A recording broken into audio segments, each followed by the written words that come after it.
Diyos na makapangyarihan sa lahat. Maraming salamat, Panginoon, sa umaga nito. Nawa sa aming pong pag-aaral at pakikinig ng salita. Buksan po ninyo ang aming puso at isip, Panginoon, sa umaga nito. At nawa, samahan niyo po kami sa umaga nito hanggang sa matapos pa namin. O aking dalangin sa matamis na pangalan ni Jesus. Amen. Magandang umaga po sa ating lahat. At tapatin nyo nga yung mga katabi ninyo, sabihin ninyo na nagagalak ako sa umagang nito na nandito ka. Amen. Praise God. Ayan, si Gino nandito, no? Praise God, yung ating CBN dati. Salamat, Gino, at nakarating ka na yung umaga. Wala kang pasok. Ayan. Praise God. So, ngayong umaga, tayo po ay dadako sa salita ng ating Panginoon. Handa na po ba kayo? Sabihin niyo ulit sa katabi ninyo, handa ka na bang makinig? Handa na ba? Amen. Praise God. So, ngayong umaga, sabihin ano natin? Ang ating pong teksto, matatagpuan sa Mateo chapter 28, verse 19 hanggang 20. Ayan, sabi niya, kaya humayo kayo, gawin ninyong alagad ko ang mga tao sa lahat ng mga bansa, bautismuhan ninyo sila sa pangalan ng Ama at ng Anak at ng Espiritu Santo. Turuan ninyo silang sumunod sa lahat ng iniutos ko sa inyo. Tandaan ninyo ako'y laging kasama ninyo hanggang sa katapusan ng panahon. Alam niyo po ba itong verse na ito? Ito po yung dakilang utos ng ating Panginoon. Great Commission ng ating Panginoon. Amen? So dapat, alam po natin ito. Amen? Praise God. Alam niyo po ba na hindi lang kailangan na kumbaga parang ano na natin tradition na natin na magsimba. Pero dapat, hindi po hanggang dun lang na magsisimba tayo. Hindi po tayo taga-sambales. Amen? Simba tapos alis. Yun lang. Umupo tapos uuwi na walang ginagawa. Amen? Ayaw po ng Panginoon yung gano'n. Hindi lamang kailangan natin lumago. Diba? Yung minsan yung ano natin na gusto lang natin, pupunta tayo sa church dahil gusto natin lumago yung ating spiritual na buhay. So hindi lamang po gano'n yung ating gagawin. Dapat meron din po tayong responsibility bilang mga anak ng Diyos. Hindi lamang pupunta tayo sa church dahil song leader tayo, drummer tayo, tambourine dancer tayo. Hindi gano'n. Hindi po gano'n ang anak ng Diyos. Hindi gano'n ang Kristiyano. Lumago at meron tayong responsibility dito sa church. Ano po yun? Maging disipulo ng ating Panginoon. Ang pamulat po ng ating ngayon, lesson is discipleship. Dapat maging disipulo din tayo ng ating Panginoon. Di ba merong 12 disciple ang ating Panginoon? Di ba? So, tayo din po ay disipulo ng ating Panginoon. Hindi lamang para lumago bilang Kristiyano, kundi maging disipulo ng ating Panginoon. Humayo. Amen? Kaya di ba meron tayong mga estudyante na nag-aaral sa Bible School. Bakit po ba tayo nag-aaral? Para matuto at mag-share ng salita ng Diyos. Amen? Yun po yung purpose natin. Hindi para maging matalino, hindi para maraming alam sa Biblia. Hindi po ganon. Kaya po tayo nag-aaral para po ibahagi sa iba ang salita ng ating Panginoon. Matuto at magbahagi ng salita ng Diyos. Amen? Praise God. So ano po ba yung, baka gusto ko lang bigyan ng discipleship. Ano po ba yung discipleship? Ano po yung pagkakaalam nyo sa discipleship?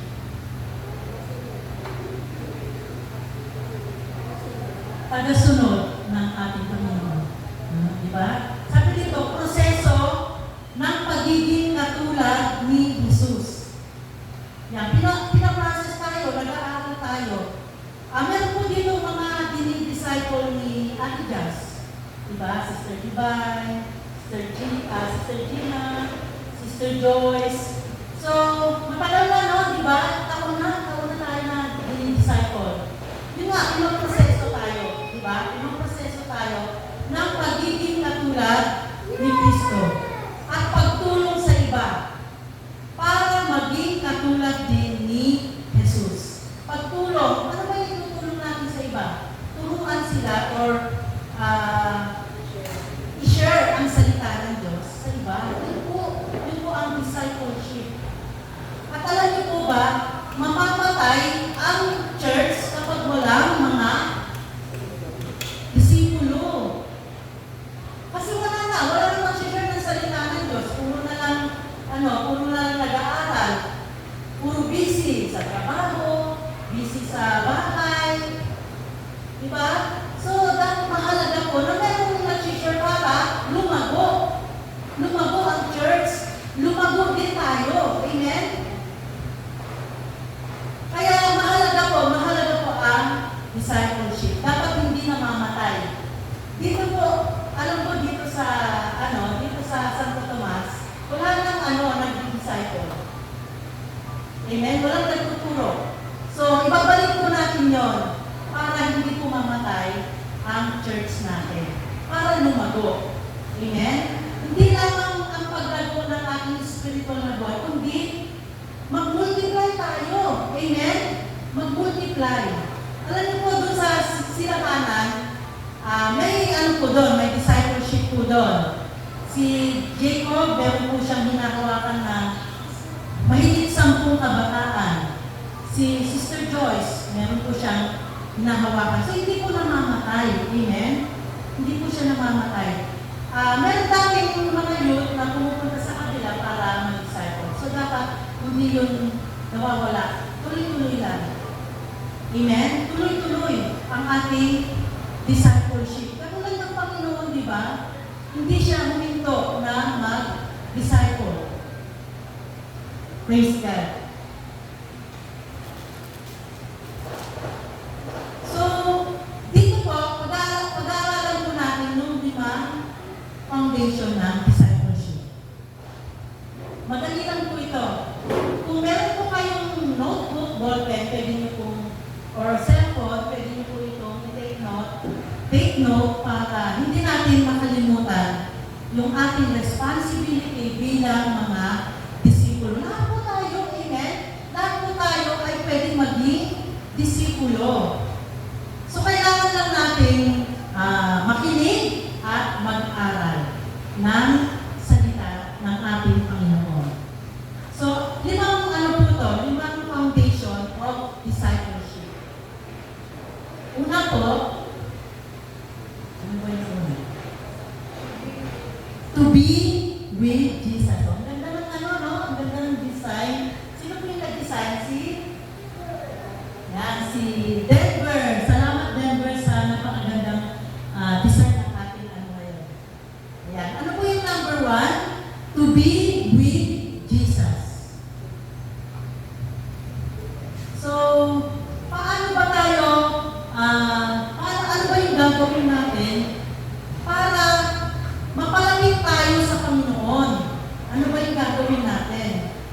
To be with Jesus. Intimacy, di ba? Subject intimacy. So, dapat maging malapit tayo sa Panginoon. Ano ba yung dapat natin gawin? Dapat makipamuhay tayo kay Jesus. Magkaroon ng personal na relasyon sa ating Panginoon. Yun po yung intimacy na sinasabi. To be with Jesus. Mapalapit tayo sa ating Panginoon. So, ano ba yung dapat natin gawin? Para magkaroon tayo ng personal na relasyon sa ating Panginoon bilang isang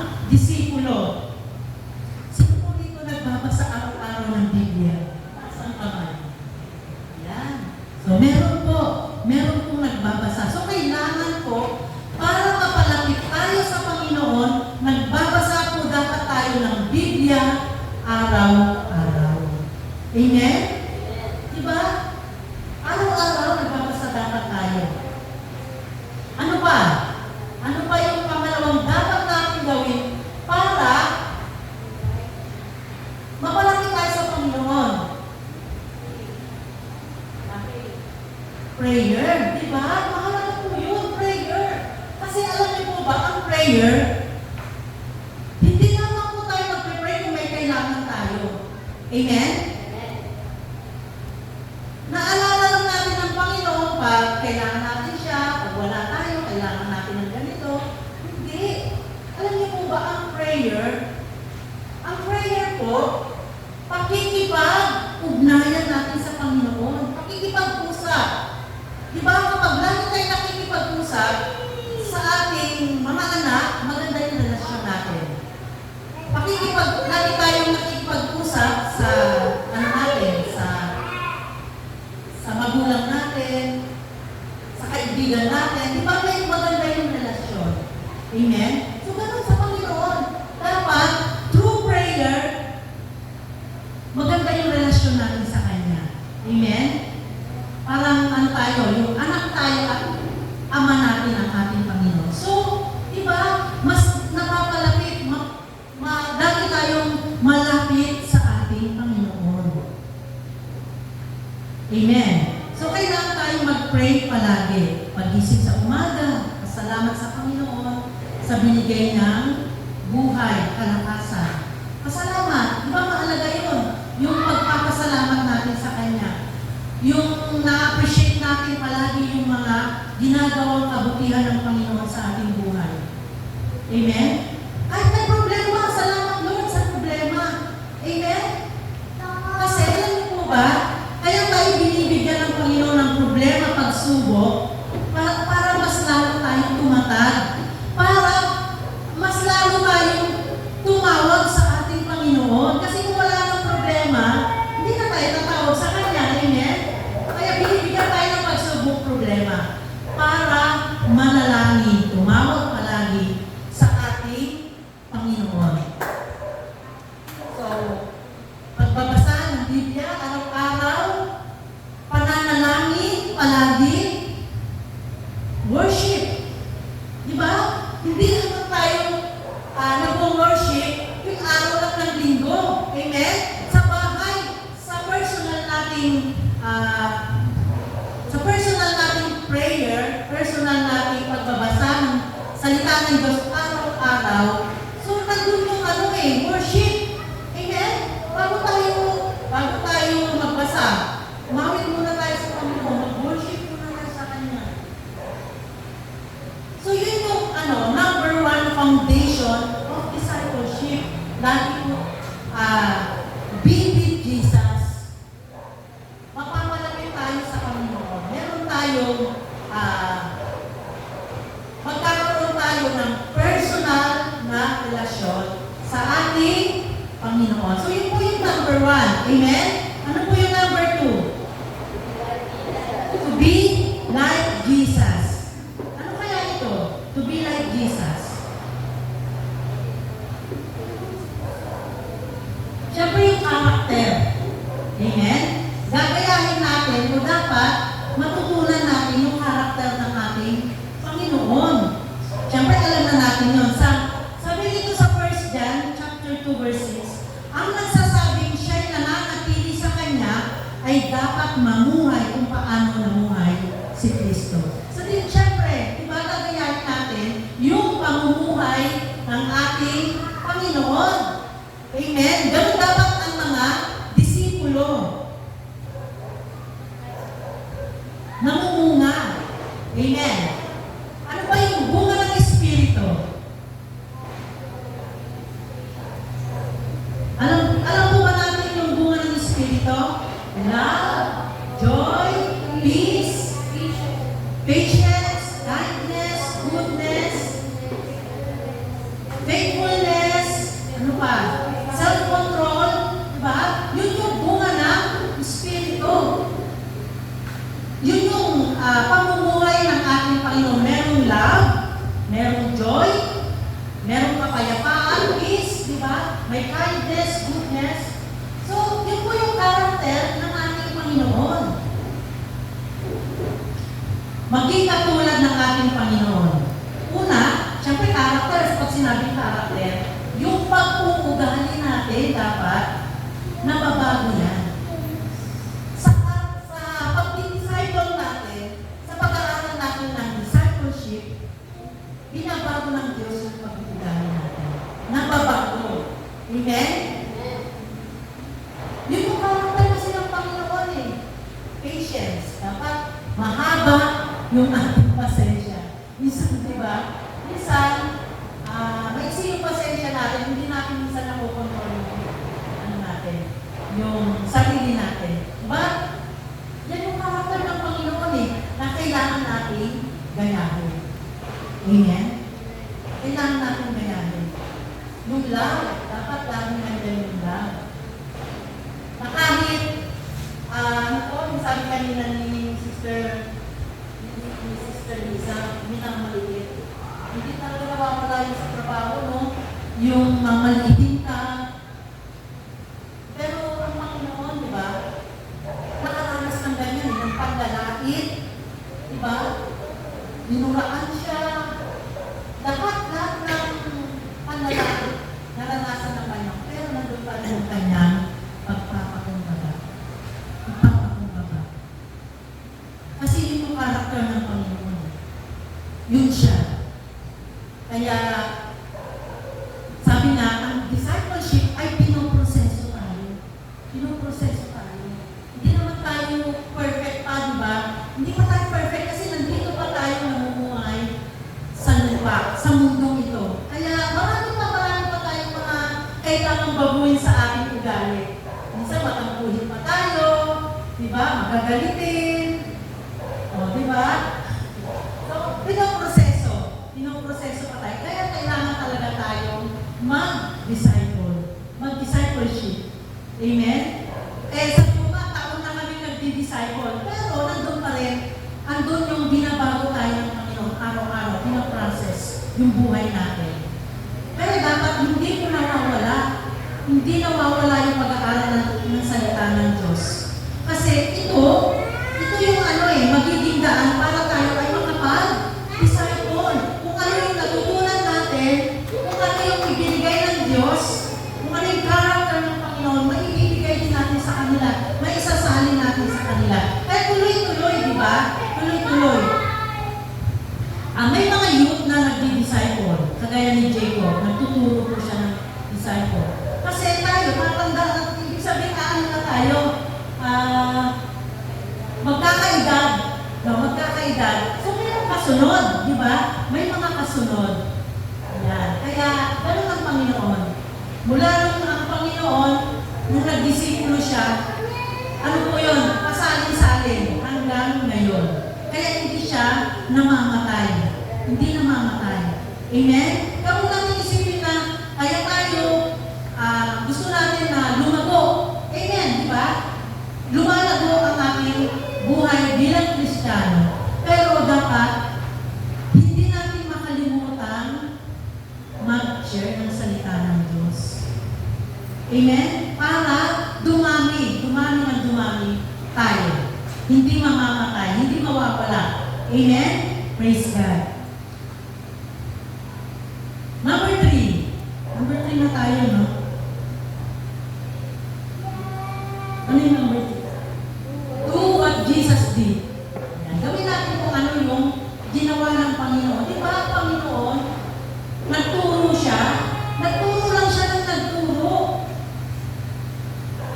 Yun ang ginawa ng Panginoon, nagturo.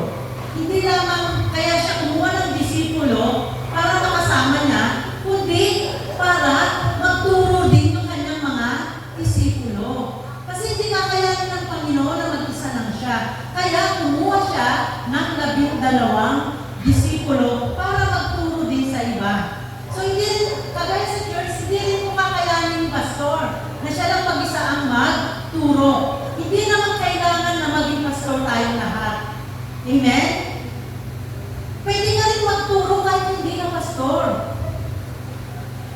Kaya nga tayo,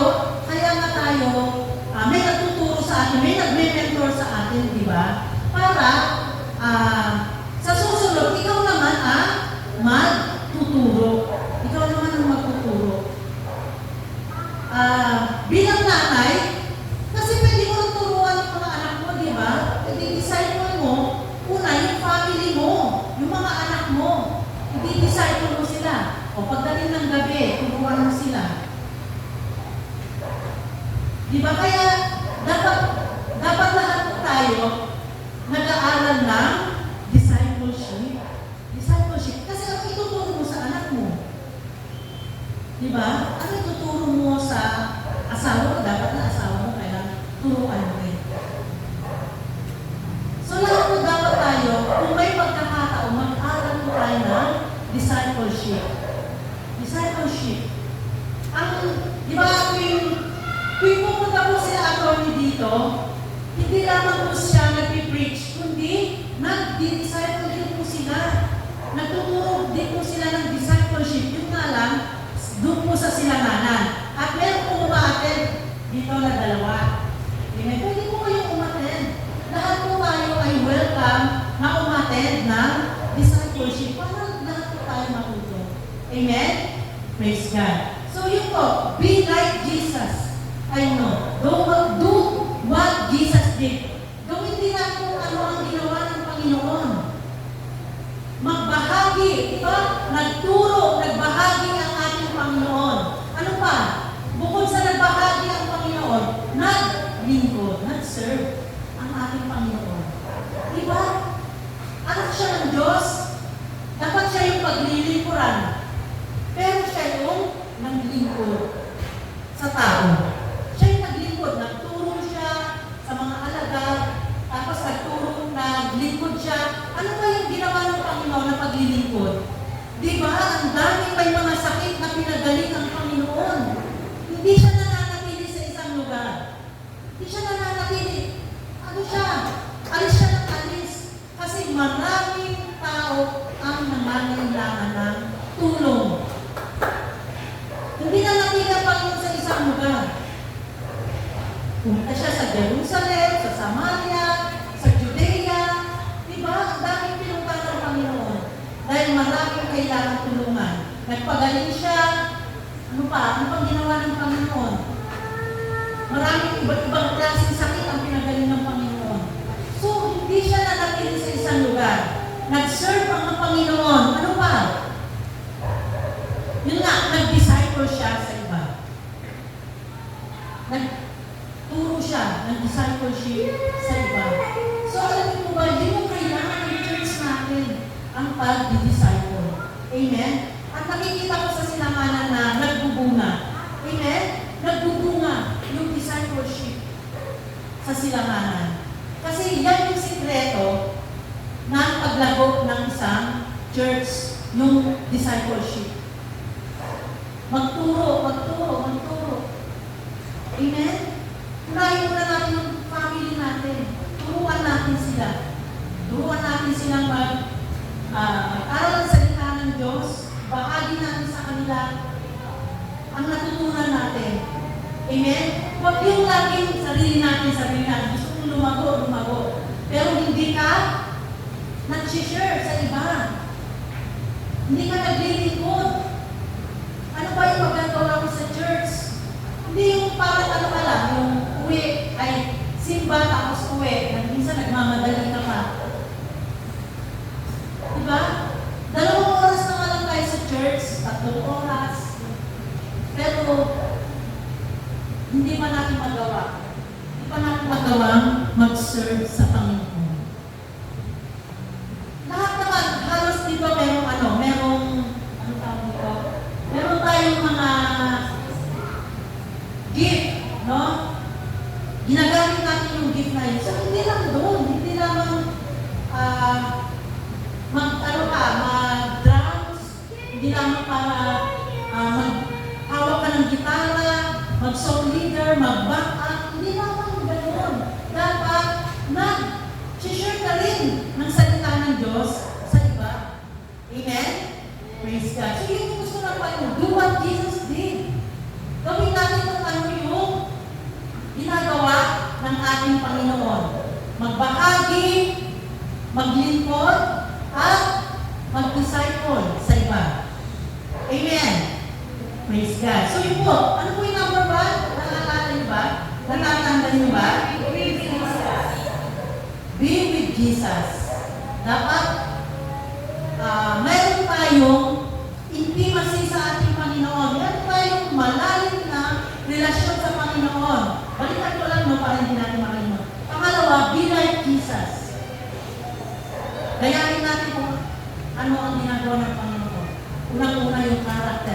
pag-uugali. Amen? Pag-uugali ng ating Panginoon sa isip at sa puso. Pangatlo, do what Jesus did. Ano ba yung ginagawa ng Panginoon? Share the gospel? Amen? Serve? Ipatutuo mo ang kabutihan ng Panginoon, ang ginawa ng Diyos sa buhay mo. Kasi yun yung magiging ano mo eh. Yun yung magiging sandata mo. Yun yung isi-share mo sa iba. Yung ginawa ng Diyos, paano ka binago ng Panginoon. Amen? Praise God. And number 4, do life together. Do life together. Yan. Do life together. Yan. Ang ibig sabihin nito, sabi ko sa Hebrews chapter 10, verse 25, huwag kaligtaan ang pagdalo sa mga pagtitipon. Do life together. Alam niyo po ba? Ito pagtitipon na ito, fellowship. So, kailangan natin ito, di ba? Ang makipag-fellowship. Hindi pwede, nandun lang tayo sa bahay. Ay, nananalangin naman ako eh. Nagbabasa naman ako ng salita ng Diyos. Nagde-devotion naman ako. Pero wala kang fellowship sa iba. Amen? Ito, napaka-importante nito. Yung fellowship natin. Yung Sunday, yung Sunday worship natin. Nandito tayo, sama-sama na nag-worship, nakikinig ng salita ng ating Panginoon. Do life together. Amen? Praise God. Huwag natin kalimutan, huwag natin kalimutan ang pagdalaw sa mga ganito pagtitipon. Minsan kasi, kinakatamaran pa natin. Ito na nga lang, Sunday na nga lang no? Hindi pa tayo makapagsimba. Ang dami natin iniisip na trabaho, maglalaba, ano pa ba? Magluluto, may pupuntahan. Nakakalimutan na natin ang araw na ito. Diba? Ito, sabi nga, this is the day that the Lord has made. Ito ang araw na ginawa ng Diyos. Kaya dapat napaka-importante ang araw na ito. Ang pagtitipon na ito, kasi ito, yung nandito tayo, sama-sama together. Sama-sama together. Dito kasi, nandito tayo, nagpapalakasan. Amen? Kaya nga meron pong testimony na i-encourage yung bawat isa dahil sa testimony, dahil sa ginawang kabutihan ng Diyos sa ating mga buhay. Diba? Ano tayo? Lumalakas tayo. Ay, ganun pala, no? So, na-encourage ka dun sa patotoo ng iyong mga kapatid. Di ba pag nandito tayo, pag kulang ang isa, pag wala yung isa, hinahanap natin, nalulungkot tayo pag wala yung ating kapatid. Kasi alam natin na may pinagdadaanan siya. Di ba? Kaya, ano gagawin natin? Di ba yung pinag-pray natin siya? Or, binibisit natin siya? Kasi bakit wala siya? Amen. Do life together. Number 5. Punta tayo sa number 5.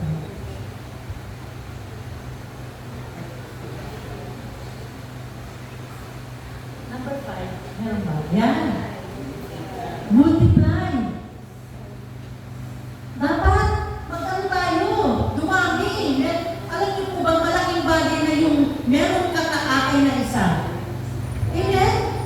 Diba? Ilan ba tayo? May 20 ba tayo?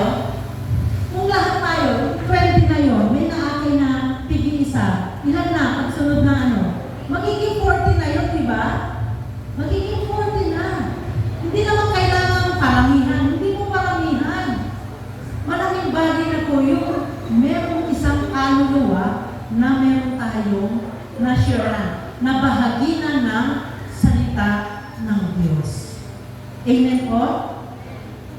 Amen. Praise God. Multiply. Making disciple. Na. So yun po yung ibig sabihin na magdi-disciple tayo. Kasi mag-multiply tayo. Gumawa, sabi dito sa Matthew chapter 28 verse 19, gumawa kayo ng mga alagad. Sabi dito.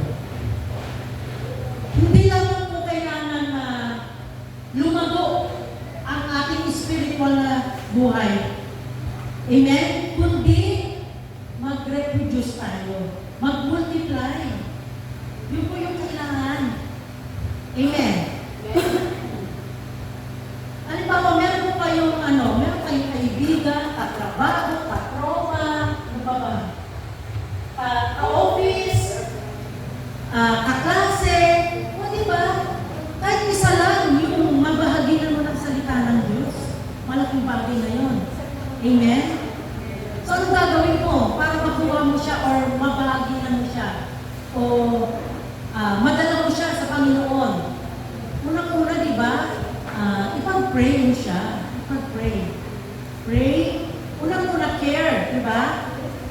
Sabi doon sa sa Panglao, di ba? Care muna. Ano mo muna siya? Yung kaibiganin. O kung meron kang konting allowance dyan, i-treat mo siya sa, lang muna, yung milk tea. O diba? Milk tea. Milk tea mo hanggang sa, kasi care na care, diba? And then, pray. Diba? Ipag-pray mo siya lagi. Lagi mo siyang ipag-pray. Kasi, tutulungan tayo ng Panginoon, diba? Tutulungan tayo through prayer. And then, share the gospel. Doon na papasok yung pagbabahagi ng salita ng Diyos. Huwag kang sumuko. Siyempre, minsan, susukladahan ka yan, aayawan ka, diba? Pero huwag kang sumuko. Kaya nga, ipag-pray mo. Ang Diyos ang pipili sa kanya. Amen? Praise God. So yun, pray and then care, pray, and then share the gospel. Diba? Ganun lang.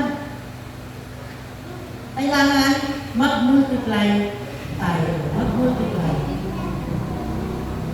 Mga parang yan Diba? Milk-milk lang muna, kape-kape. Parang nag-i-invest ka yan Nag-i-invest ka.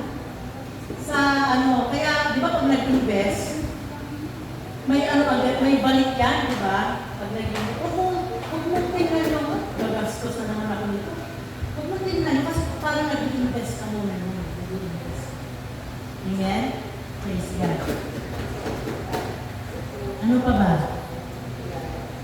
Invest and then equip. Di ba? Pagkatapos ng invest, ini-equip mo na siya, tinuturuan mo na yung kaibigan mo or katrabaho, ka-office mate. And then, release. Let them lead, fail, grow. Yan, mag-grow na siya. Natandaan niyo po ba? Natandaan niyo po ba yung 5 na yun? Kapag ang 5 na yun ay mapag-aralan natin, makuha natin, magawa natin, meron ka ng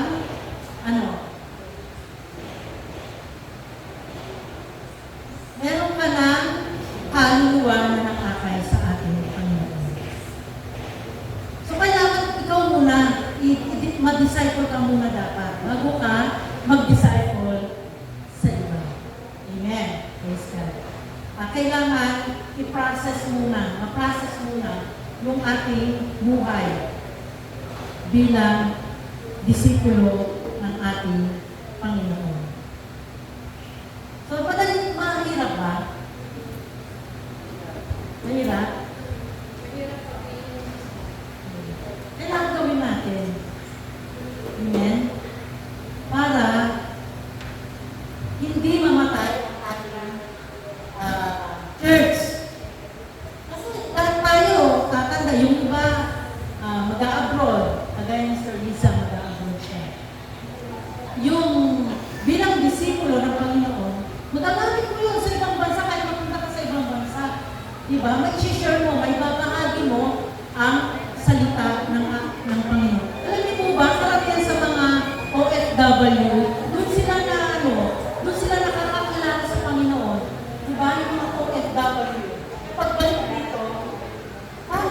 sila yung i-disciple nila. Amen. Praise God.